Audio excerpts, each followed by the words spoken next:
like, share and subscribe to my channel. કે મારી સેવા કરવા માટે તમારી ધર્મપત્ની મને આપો.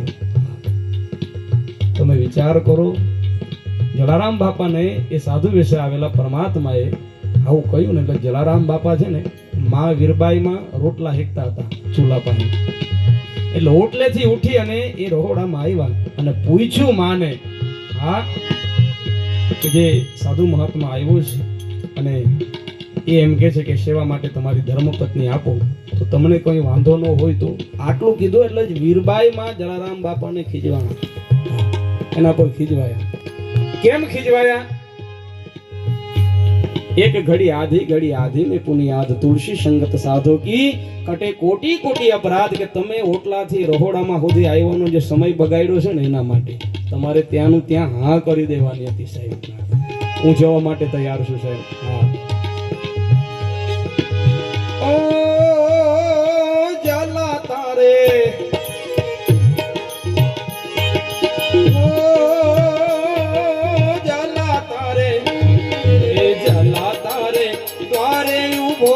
જટાધારી જોગીડો આવ્યો જાસવારે લો, જોગીડો આવ્યો જાસવારે લો.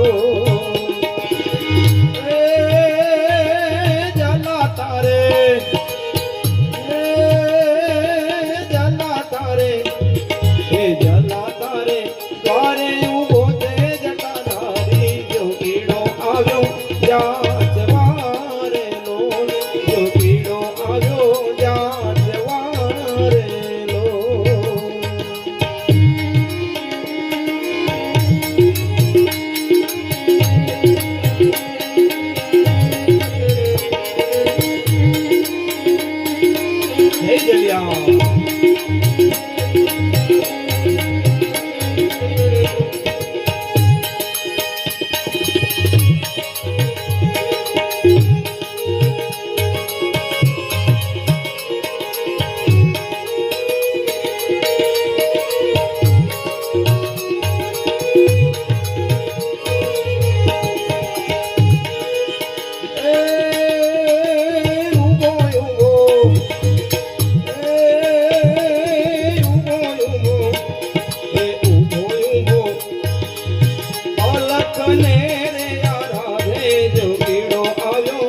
અને પછી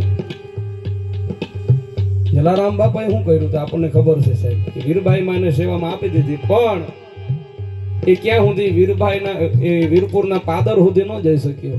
એ અખિલ બ્રહ્માંડનો માલિક, કારણ કે માં વીરબાઈનું ભક્તિનું એટલું તેજ હતું સાહેબ. ને જોડીને ધોકો આપ્યો વીરબાઈ માને કે હું હવે આવું છું થોડી વારમાં.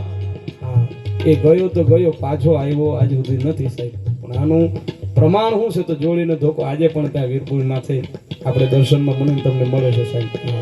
એનું પ્રમાણ છે જે અખિલ બ્રહ્માંડનો માલિક પણ પારખું કરવા માટે આવ્યો, એને હારવું પડ્યું સાહેબ, ભાગવું પડ્યું એને.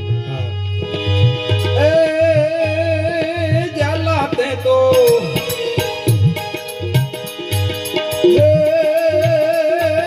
જલાતે